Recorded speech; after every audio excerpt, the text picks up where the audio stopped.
screen record on Samsung Galaxy phone. Firstly, swipe down, then again swipe down. Here you can see screen record. If the option is not available, you can simply add it by tapping on plus icon and choose the one you like to add. Tap here and place it here and click on done. Now after that, click on screen record. Here you can see different options: sound settings, none, media and mic.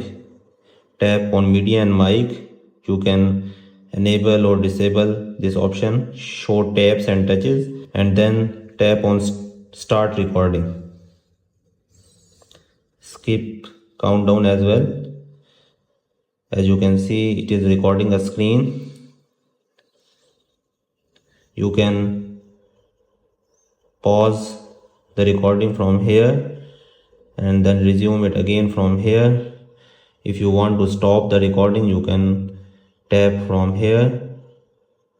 As you can see, recording saved.